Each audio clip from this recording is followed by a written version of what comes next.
Hello दोस्तों, तो आज मैं फिर से आपके लिए लेकर आया हूं इलेक्ट्रॉनिक विन्यास का अगला वीडियो, जिसमें हम लोग 1 से 30 तक जितने भी तत्व है उसका इलेक्ट्रॉनिक विन्यास कैसे निकाला जाता है मैं आपको इस वीडियो में सिखाने वाला हूं। तो आप वीडियो को अंत तक देखें। यह वीडियो जो है बहुत इंटरेस्टिंग होने वाला है। अगर आप इस वीडियो को देख लेते हैं तो 1 से 30 तक जो भी तत्व है उसका इलेक्ट्रॉनिक विन्यास किसी अन्य वीडियो का सहारा लेना नहीं पड़ेगा।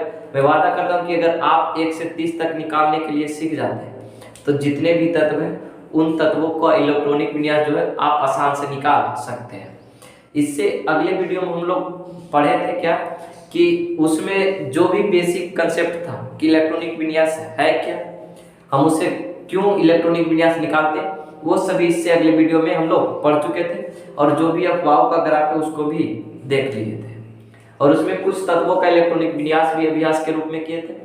तो जो भी उस वीडियो को नहीं देखे वो जाकर देख ले, लिंक डिस्क्रिप्शन में डाल दिया गया है। तो इससे पहले कि आप अगर मेरे चैनल पर नए हो तो चैनल को सब्सक्राइब कर लें और वीडियो को अंत तक देखना बिल्कुल भी ना भूलें। अगर आप अंत तक देखते हैं तो इसके बहुत सारे फायदे हो सकते हैं कि आप सबसे पहले तो इलेक्ट्रॉनिक विन्यास से समस्या खत्म हो जाएगा, आप किसी भी तत्व का निकाल सकते हैं। मैं इस वीडियो में कुछ ऐसे टिप्स बताऊंगा। तो चलिए चलते हैं 1 से 20 तक जितने भी तत्व हैं उसका इलेक्ट्रॉनिक विन्यास करेंगे और 10 जो है होमवर्क के रूप में दिया जाएगा कि आप खुद कर सकते हैं। अगर मैं नहीं बोलूं फिर भी आप सभी तत्वों का इलेक्ट्रॉनिक विन्यास निकाल सकते हैं। आप कॉपी कलम लेकर बैठ जाए। सबसे पहले मैं जिस ग्राफ के अनुसार से इलेक्ट्रॉनिक विन्यास निकालता हूं उसको पहले देख लेते हैं कि कैसे होता है। तो सबसे पहले हम लोग जानते हैं कि सभी तत्व जो है वो परमाणु से मिलकर बने और परमाणु में बहुत सारे कक्ष होते हैं। उन कक्षाओं के हम लोग के, एल, एम, एन, ओ, पी, क्यू इस तरह से सूचित करते हैं। कक्षाओं को किससे? के, एल, एम, एन, ओ, पी, क्यू से करते हैं। के जो है वो पहली कक्षा, एल दूसरी कक्षा, एम तीसरी कक्षा, एन चौथी कक्षा, ओ पांचवी कक्षा और पी छठी कक्षा। इस तरह से यानी कि होता है। इन कक्षाओं में उप कक्षा उपस्थित होते हैं और उप कक्षाओं की संख्या 4 है। एक एस होता है, दूसरा पी, तीसरा डी और चौथा एफ होता है। यानी कि इन कक्षाओं में उपकक्ष उपस्थित होते हैं एस, पी, डी, एफ। मतलब कि पहली कक्षा में एक उपकक्ष होते हैं, दूसरी कक्षा में 2 उपकक्ष होते हैं, तीसरी कक्षा में 3 उपकक्ष होते हैं और चौथी कक्षा में 4 उपकक्ष होते हैं। इस तरह से होता है। और चौथी कक्षा के बाद जितने भी कक्षा है सभी में 4 ही उपकक्षा उपस्थित होते हैं। और इन उपकक्षाओं पर कुछ पावर होती है, यानी कि जो इलेक्ट्रॉन की वैल्यू होती है वो होती है। यानी कि एस पर जो पावर है वो 2 होता है, पी पर 6 होता है और डी पर 10 होता है, एफ पर 14 होता है। इसको याद कैसे करेंगे? एस स्क्वायर, पी 6, डी से 10, एफ 14। याद हो गया? एस स्क्वायर, पी 6, डी से 10, एफ 14। अगर ये याद हो गया है तो इसी के हिसाब से हम लोग इलेक्ट्रॉन का गणना करते हैं, ये पावर के ही अनुसार से।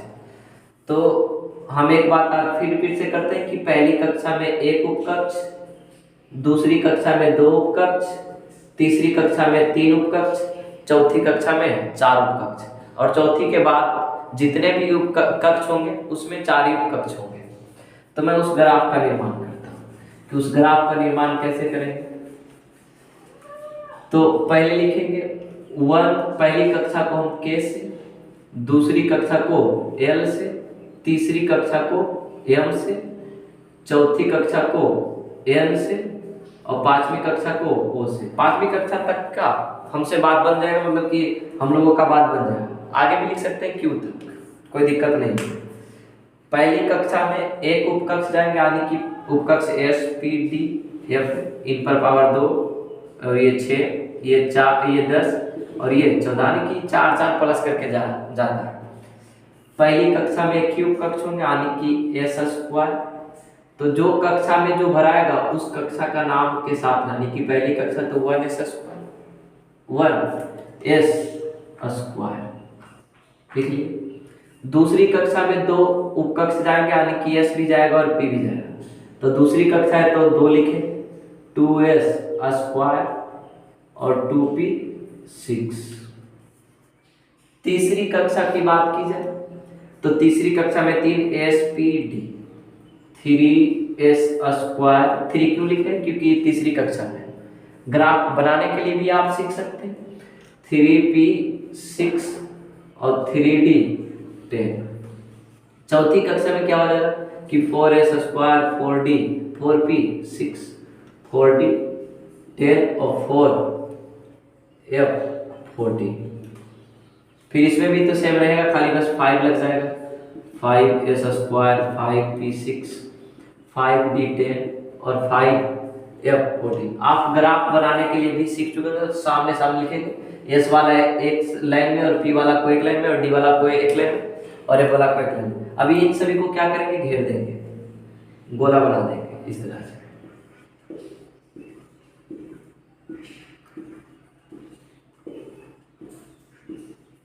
बना दिए गोला, और उसके बाद एरो के हिसाब से, एरो के निशान से हम लोग एक दूसरे को काट देंगे। पहली कक्षा में जो भी इलेक्ट्रॉन है उसको इस तरह से काटेंगे, वो एक ही कटेगा, इस तरह से काटते जाएंगे। तीसरा तीर हो गया, चौथा तीर हो गया, और ये पांचवा, और ये छठा, और ये सातवां, और इसमें तो कटा ही नहीं, आगे जाएगा तो आगे भी कट सकता है। अब देखिए इसमें हो क्या रहा है कि जैसे जैसे मतलब कि जिसको जिसको ये एरो काटेगा वैसे ही जाएगा, ये नहीं कि लाइन के हिसाब से जाएगा कि 2 वाला 6 तक चल जाएंगे, तो ये तो संजोग है, क्या हो गया 3 में देखिए 3s स्क्वायर 3p6, उसके बाद 3d10 नहीं लिखकर ये 3p6 का जो एरो है वो 4s स्क्वायर के और जा रहा है, हम उस तरह से जाएंगे। तो जाएंगे, अब जैसे ये ग्राफ आपको इतना बार अभ्यास करना है कि ये पूरे जहन में हो जाना चाहिए, याद हो जाना चाहिए। अगर याद हो जाता है, अगर ये ग्राफ बगल में भी छोटा सा भी ग्राफ बना के आप किसी भी तत्व का इलेक्ट्रॉनिक विन्यास निकाल सकते हैं। मैं इसमें कुछ ऐसे शॉर्ट नियम बताऊंगा जो आप लिख देंगे तो सामने वाला को यकीन हो जाएगा कि नहीं इसके पास कुछ विशेष ज्ञान है। आपको हमेशा इस तरह से पढ़ना चाहिए, इन्हीं के लिए ऊपर ऊपर जो भी है उसको पढ़ेंगे। आपको बेसिक से पढ़ना है और गहराई से पढ़ना है, जो होता है मतलब कुछ भी अगर हो रहा है तो क्यों हो रहा है उसके साथ पढ़ना होता है। पहले वाला कुछ रहा नहीं कि ऊपर ऊपर ही क्वेश्चन दे दिया जाएगा बस आप लिख देंगे। आपको फंसाने के लिए आपको कुछ भी दे सकता है, तो हम उन सभी जितने भी सारे डाउट हैं सभी को क्लियर करते जाएंगे। पहला जैसे कि अब 1 से 20 तक करते हैं, तो पहला में जो है हाइड्रोजन, पहला तत्व आवर्त सारणी का पहला तत्व हाइड्रोजन, उसकी परमाणु संख्या 1 है। अब जानते हो तो हम इलेक्ट्रॉनिक विन्यास कहां से निकालेंगे, तो ऊपर से शुरू करेंगे। पहला जो है 1s स्क्वायर, ये तीर में यही रहा। दूसरा तीर शुरू करते हैं तो 2s स्क्वायर, इसमें भी बस केवल 2s स्क्वायर कटा है, दूसरा तीर खत्म। तीसरा तीर जो यहां से शुरू हुआ है तो यानी कि 2p6 को काटते हुए 3s स्क्वायर को भी काटा है, तो 2p6 के बाद 3s स्क्वायर चल जाएगा। उसके बाद तीसरा तीर खत्म हो गया, चौथा तीर कहां से शुरू हुआ, तो 3p6 से शुरू हुआ और ये 4s स्क्वायर चल गया, तो इधर ही जाएगा ना कि इधर बढ़ेगा, यहां से डायरेक्टली नीचे आएंगे। फिर ये चौथा जो तीर है वो खत्म हुआ, पांचवा तीर 3d10 से शुरू हुआ, उस तरह से चलेंगे। तो वैसे ही और एक बात और, ये s स्क्वायर और p6 और d10 और f14 जो है ये मतलब कि अधिकतम संख्या, यानी कि s पर जो पावर अधिकतम है 2 हो सकता है, कम से कम 1 भी होगा तो चलेगा। p पर पावर अधिकतम 6, कम से कम 3 भी, 4 भी, 5 भी हो सकता है, 1 भी हो सकता है, 2 भी हो सकता है। इसी तरह d में 10 अधिकतम, उससे नीचे जितने भी सभी हो सकते हैं। f 14 है तो f का मतलब 14 है अधिकतम है, तो इससे 14 से नीचे जितने भी हैं 1 2 3 4 5 6 7 8 9 जो भी है सभी आ सकते हैं। तो इसी तरह से हाइड्रोजन जो है, हाइड्रोजन की परमाणु संख्या 1 है, तो इलेक्ट्रॉनिक विन्यास 1s स्क्वायर लिखेंगे तो हमें इलेक्ट्रॉन की जितनी परमाणु संख्या उसके हिसाब से वो होना चाहिए, तो 1s स्क्वायर। हमें जरूरत कितना का है, तो 1 का, ये पावर कितना हो गया, 2 हो गया, तो 2 पावर है तो कम से कम 2 पावर नहीं, हमें जरूरत 1 है तो 1 लिखेंगे। तो हम अभी बताए थे कि s पर पावर अधिकतम 2 है, कम से कम 1 भी हो सकता है। तो ये इलेक्ट्रॉनिक विन्यास जो है ये हाइड्रोजन का निकल गया। दूसरा में आता है हीलियम। क्या आता है? हीलियम, He, ये 2 में है। इसको क्या करेंगे? हीलियम 2 में, तो इसमें जो है इसको हम क्या करेंगे कि इसमें लिखेंगे, सबसे पहले फिर शुरू करेंगे 1s²। ये क्या है? हमें 2 का जरूरत है और 2 प्राप्त भी हो गया, तो इसको डायरेक्टली लिख सकते हैं 1s²। ये हो गया हीलियम का इलेक्ट्रॉनिक विन्यास। अगला क्या है? हीलियम के बाद जो आने वाला तत्व है वो लिथियम। वो लिथियम का परमाणु संख्या 3 होता है। इसको फिर मतलब हमेशा ग्राफ के ऊपर से ही करेंगे। मैं आगे चलकर कुछ बेसिक मतलब कि कुछ लॉजिक बताऊंगा, जो कि आप बस 2 से 3 सेकंड में सब मतलब कि जितने भी तत्व है उसका जो भी तत्व कहेगा उसका इलेक्ट्रॉनिक विन्यास निकाल सकते हैं। देखेंगे लिथियम तीसरा है, तो इसमें क्या होगा? शुरू से चलेंगे 1s²।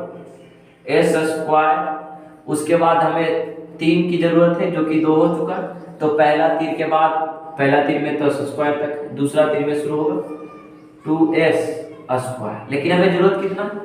3 जरूरत है। और इसको जोड़ते हैं 2 और 2 कितना हो गया? 4 हो गया, मतलब 1 कम होना चाहिए। तो इस पर जो है 2s² नहीं देकर 2s⁻1 देंगे। तो इसमें कक्षा की बात आ गई कि ये पहली 1s² कहने का मतलब ये पहली कक्षा, 2 आने की जिसके आगे 2 है मतलब दूसरी कक्षा, जिसके आगे 3 है तो तीसरी कक्षा, 4 है तो चौथी कक्षा। तो इसमें पहले मतलब कि यहाँ पर जो है ये 1 दिया हुआ, इसका मतलब क्या समझे कि ये पहली कक्षा में और ये दूसरी कक्षा में। तो पहली कक्षा में इलेक्ट्रॉन कितनी है? तो 2 है। और दूसरी कक्षा में इलेक्ट्रॉन कितनी है? तो 1 है। इस तरह से कभी पूछा जाता है कि पहली कक्षा में इलेक्ट्रॉनों की संख्या कितनी होती है? तो पहली कक्षा तो ये, तो पहली कक्षा में इलेक्ट्रॉनों की संख्या अगर भरी जा सकती है तो अधिकतम 2। दूसरी कक्षा में अधिकतम इलेक्ट्रॉनों की संख्या, तो दूसरी कक्षा यही दोनों है, तो 6 2 8, यानी कि दूसरी कक्षा में अधिकतम इलेक्ट्रॉनों की संख्या अगर भरी जा सकती है तो वो 8 है। तीसरी कक्षा की बात की जाए तो तीसरी कक्षा में इलेक्ट्रॉनों की संख्या कितनी भरी जा सकती है? तो ये भी तीसरी कक्षा, ये भी तीसरी कक्षा, ये भी तीसरी कक्षा, तारीख की 2 6 2 8 8 10 18। ठीक है। चौथी कक्षा की बात की जाए तो ये भी यानी कि 2 6 2 8 8 10 18 18 14 32। पहली कक्षा में अधिकतम इलेक्ट्रॉनों की संख्या 2, दूसरी कक्षा में 8, तीसरी कक्षा में 18, चौथी कक्षा में 32। पांचवी कक्षा में भी बात की जाए तो 32। इससे आगे जितने भी कक्ष होंगे सभी में अधिकतम इलेक्ट्रॉनों की संख्या अगर भरी जा सकती है तो वो 32 है। और तीसरा में 18, दूसरा में 8 है, पहला में 2 है। तो ये कक्ष भी समझ में आ गया होगा। तो ये हो गया लिथियम का। लिथियम के बाद आता है बेरिलियम। क्या आता है? बेरिलियम। बेरिलियम यानी कि बेरिलियम होता है 4। बेरिलियम कितना होता है? 4 होता है। तब इसको क्या करेंगे? फिर से ऊपर से शुरू करेंगे 1s² खत्म, फिर आएगा 2s²। ये देखिए हमें जरूरत कितना का है? 4 का। जरूरत कितना का है? 4 का। हमें पता भी कितना चल गया? 4 चल गया। तो ये बेरिलियम का इलेक्ट्रॉनिक विन्यास हो गया। तो इसमें पहली कक्षा में इलेक्ट्रॉनों की संख्या हो गया 2 और दूसरी कक्षा में भी इलेक्ट्रॉनों की संख्या 2। क्लियर? अब बेरिलियम हो गया। अब 5 नंबर में जो आता है बोरोन आता है B5 बोरोन आता है कितना नंबर में? 5 नंबर। तो बोरोन जो है 5 नंबर में आ गया। तो इसको हम कैसे निकालेंगे? फिर से शुरू करेंगे कहां से? 1s² से। तो 1s², 2s², ये 4 तो हो गया। अगला हमें जरूरत कितना है? 5 का। तो 2s² यहां तक हो गया। ये तीर खत्म। अगला तीर कौन आ रहा है? 2p6। क्या 2p6 लिखना सही है? नहीं, क्योंकि 2 2 4 और 6 4 10 हो गया। हमें जरूरत कितना है? 5। तो हमें 2 4 यहाँ तक हो गया, तो हमें इसके आगे वाला में 1 ही जरूरत है। कम से कम 1 भर सकते हैं और अधिक से अधिक p⁻6 भर सकते हैं। तो ये हो गया बोरोन का। तो पहली कक्षा में 2, दूसरी कक्षा में ये भी दूसरी कक्षा, ये भी दूसरी कक्षा, तो 2 और 1 3। इस तरह से हो गया। बोरोन के बाद आता है 5 नंबर में बोरोन है, तो 6 नंबर में कार्बन होगा। कौन होगा? Carbon C6। तो C6 हो गया। तो आने की हो गया क्या? जैसे यहाँ तक तो बोरोन तक तो बेरिलियम तक तो सही चलेंगे। 1s² 2s², 2s² के बाद ये 2 2 4 हो गया, और 2 2 4 उसके बाद 2p 1 है तो इस पर 2p पावर 2। ये हो गया किसका, कार्बन का। हो गया क्या, 1s² 2s² 2p², यानी कि पहली कक्षा में 2, दूसरी कक्षा में 4। ये हो गया कार्बन का इलेक्ट्रॉनिक विन्यास। एक बात और ध्यान रखेंगे कि कभी भी किसी भी तत्व का अगर इलेक्ट्रॉनिक विन्यास निकाल रहे हैं तो कभी भी साथ में s² और d पर पावर 4 और s² और d पर पावर 9 साथ में नहीं आना चाहिए। अगर आ जाता है तो ये गलत है, ये अस्थाई। हम इसको सुधारने के लिए क्या करेंगे, जो s² का जो पावर है ये d में जाकर ऐड कर देना एक पावर, यानी कि ये फाइनली हो जाएगा s के पावर 1 और d के पावर 5। ये हो जाएगा s के पावर 1 और d के पावर 10, तब जाकर सही होगा। ध्यान रखेंगे कभी भी s² और d पर पावर 4 साथ में नहीं आना चाहिए। अगर आ गया तो इसको इस तरह से हम लिखेंगे। अब देखिए कार्बन तक तो आप लोग समझ चुके हैं, अब हम कार्बन के बाद जो है उसको समझते हैं। अगला जो तत्व है नाइट्रोजन। क्या है, नाइट्रोजन। नाइट्रोजन जो है N7। इसको क्या कैसे निकालेंगे, तो फिर से 1s² के बाद 2s², ये खत्म, उसके बाद आएगा 2p6।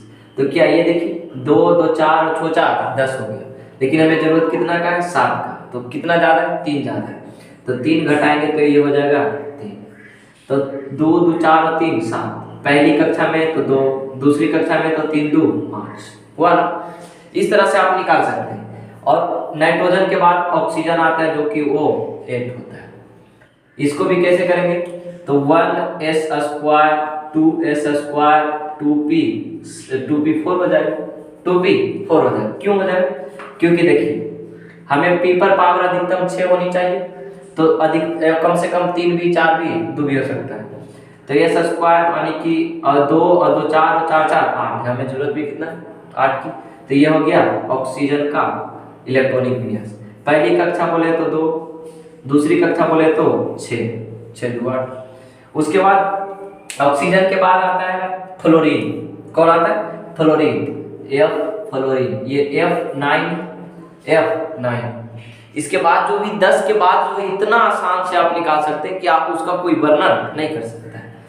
फ्लोरीन 9, तो फिर से 1s² 2s² 2p6 6 2 2 4 6 4 10 हो गया। हमें 9 जरूरत है तो ये कम करना है, किसमें, लास्ट वाले में। तो ये कम करेंगे तो 5 हो जाएगा। तो ये हो गया फ्लोरीन का इलेक्ट्रॉनिक विन्यास। और ये भी ध्यान रखना है कि कभी भी s² d पर पावर 4 और s² d पर पावर 9 साथ में नहीं आना चाहिए, अंत में वैसा पाया जाता है। तो देखिए यहाँ पर पहली कक्षा 2, दूसरी कक्षा में कितना, तो 7, ये फ्लोरीन का हो गया। अब नियोन 10 होता है, नियोन 10, इसका इलेक्ट्रॉनिक विन्यास कैसे निकालें, तो ध्यान से फिर से 1s² 2s² और 2p6 देखिए 2 2 4 और 4 10, 1s², उसके बाद दूसरा तीर में 2s², दूसरा तीर खत्म, तीसरा तीर में 2p6, तो 2p6 ये हो गया 2 2 4 और 4 10, इलेक्ट्रॉनिक विन्यास नियम का हो चुका है। ये हो गया देखिए 2 पहला कक्षा में, दूसरा कक्षा में 2 और 6 8। क्लियर, आप 10 तक सीख चुके होंगे। अब 10 के बाद मैं इतना आसान से बताऊंगा, इतना आप आसान से सीख सकते हैं कि उसका कोई वर्णन नहीं कर सकता है। अब क्या करेंगे, सबसे पहले नियम को याद रखेंगे, यहां तक हम मिटा देते हैं।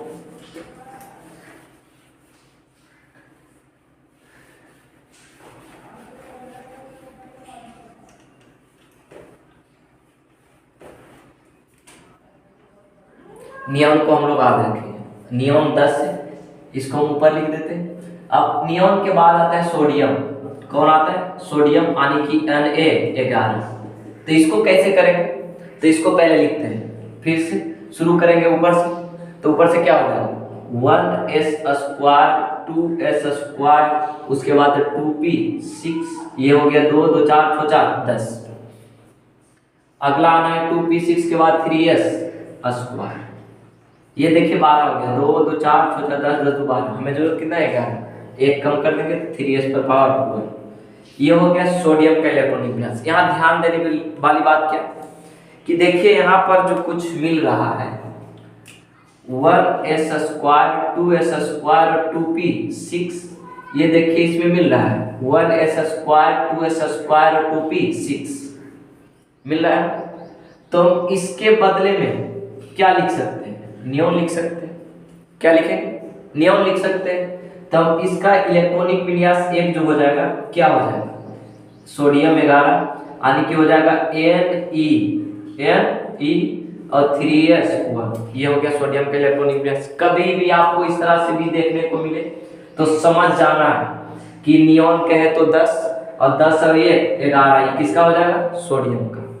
आप आसान से गिन सकते हैं, इससे आसान कुछ हो ही नहीं सकता है। अगर आपको इस तरह से भी दे तो हड़बड़ाने की कोई बात नहीं, आप बना सकते हैं। सोडियम का 11 हो गया, तो इसमें अंतिम जैसे कि पहली कक्षा में तो 2, दूसरी कक्षा में तो 8 और तीसरी कक्षा में 1, यहाँ तक तो जान जाएगी कि नियॉन 2 8 कन्फर्म है। उससे आगे जो भी आएगा वो देखा जाएगा। सोडियम के बाद होता है मैग्नीशियम Mg12। Mg क्या होता है 12।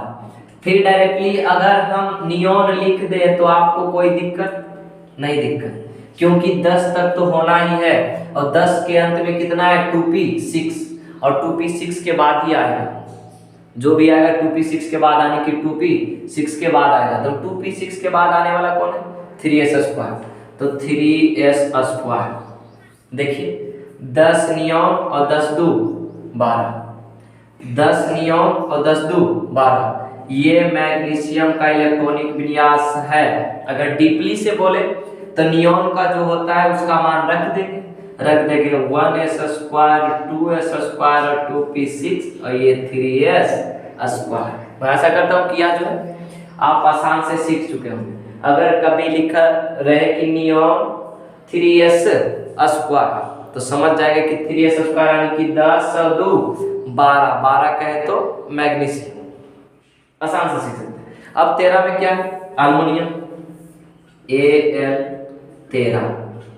तो Al13 है तो डायरेक्टली नियॉन लिखेंगे। नियॉन कितना हो गया 10, हमें जरूरत है 13 का, तो नियॉन हो गया जैसे ही समझ लेंगे 2p6 और 2p6 के आने के बाद आगेला जो है 3s², ये हो गया 10 10 2 12, घट रहा है कितना 1 और घट रहा है। तो 3s² के बाद आने वाला कौन है, 3 3 खत्म, चौथा 3 यहाँ से शुरू 3p6। तो 6 जो है जाना हो गया 10 10 2 12 12 6 18, हमें जरूरत है 13 का, तो एक ही लिखेंगे 3p1। ये हो गया अल्युमिनियम का।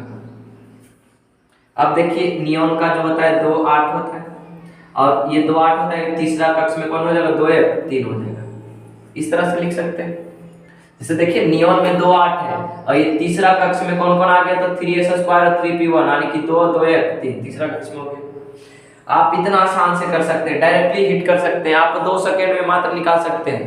अगर आप इसको ध्यान से देखते हैं तब समझ में आ गया। तब अल्युमिनियम 13 हो गया।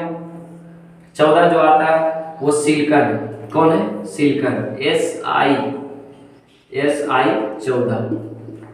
क्लियर, नियॉन लिख देंगे डायरेक्टली, कोई कुछ बोलने वाला नहीं है। यहाँ पर 10 है, अब हमें 14 करना है, तो 14 करना है तो क्या हो जाएगा, नियॉन 10 हो गया, तो 10 के बाद ये देखिए 12 3s² 12 हो गया और 12 फिर इस पर लेना है 3p1 है तो 3p2 कर देंगे। देखिए 10 4 14, 2p6 नियॉन है 2p6 आने वाला 3s² 12 हो गया और 3s² के बाद कौन आएगा 3p6, तो 3p6 करेंगे तो ज्यादा हो जाएगा, तो 2 ही जरूरत है, तो 3p2।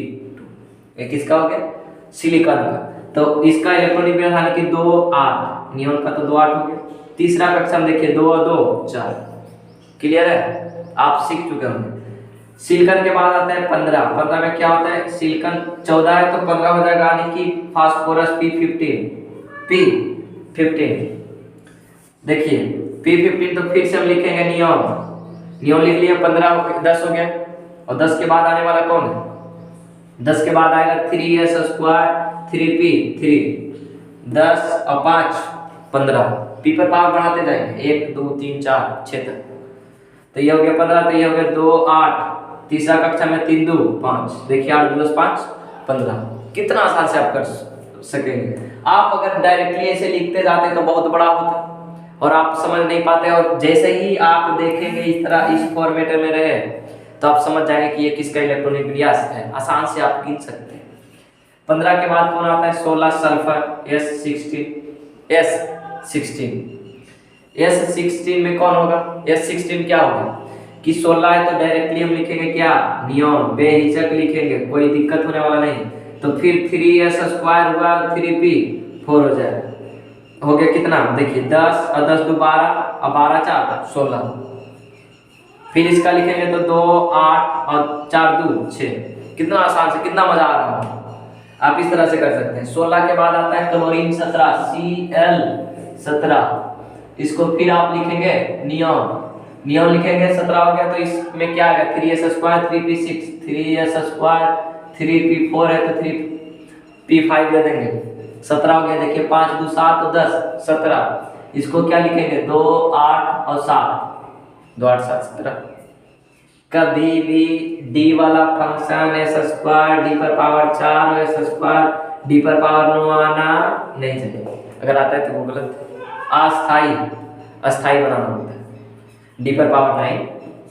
अब देखिए क्लोरीन के बाद आता है आर्गन आता है। क्या आता है? आर्गन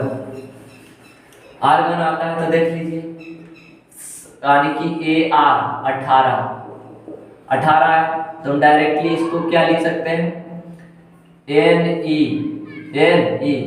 3s स्क्वायर और 3p6। तीसरी मतलब कि जैसे हम लिखे थे नियम को, दूसरी कक्षा वाला पूरा हो गया था, तब इसमें देखिए तीसरी कक्षा वाला भी पूरा हो चुका है। तो अब के बाद जो भी आएगा आर्गन से सूचित करना है। किसे करना है? आर्गन से सूचित करना है। इसका हम एक विश्लेषण कर देते हैं क्या कि ये हो गया आर्गन का। देखिए 10 और 10 और 8 18। तो इसको हम क्या लिख सकते हैं? तो ये 10 तो हो गया, तो 10 होता है 1s square 2s square 2p6 और फिर ये हो जाएगा 6 4 10 और 3s स्क्वायर और 3p6। ये आर्गन का हो गया।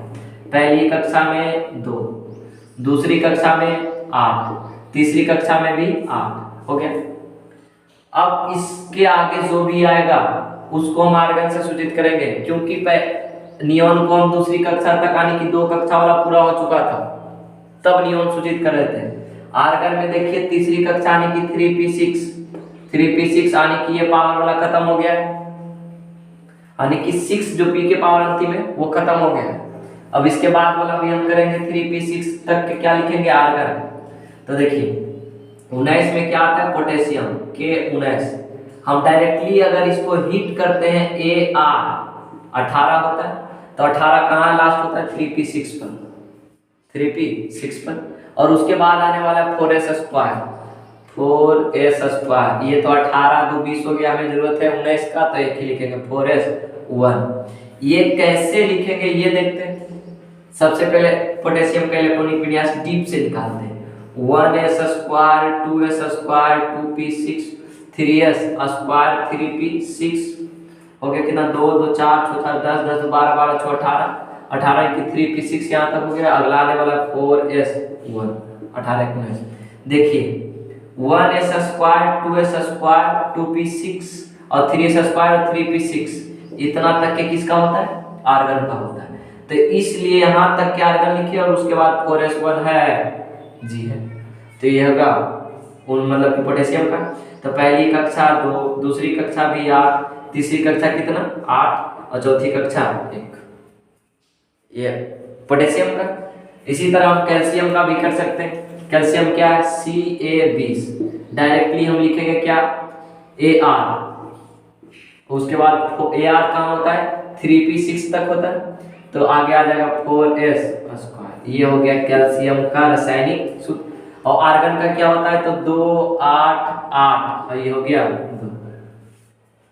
इस तरह से आप निकाल सकते हैं किसी भी तत्व का। तो मैं आशा करता हूं कि आप जो है 20 से 30 तक, कम से कम 20 से 30 तक आप खुद से कीजिए। उसके बाद यह जो कंसेप्ट है आपको बेहद ही अच्छे तरीके से समझ में आ जाएगा। तो मैं आशा करता हूं कि यह वीडियो जो है आपके लिए बेहद ही लाभदायक होगा। तो इसी तरह का वीडियो देखने के लिए मेरे चैनल को सब्सक्राइब करें और वीडियो को अंत तक देखने के लिए तो बिल्कुल धन्यवाद। मैं आशा करता हूं कि आप जरूर कुछ ना कुछ सीख चुके होंगे और सबसे हटके और सबसे अलग मिला होगा। तो अगले वीडियो का इंतजार करें, तब तक के लिए टेक केयर, धन्यवाद।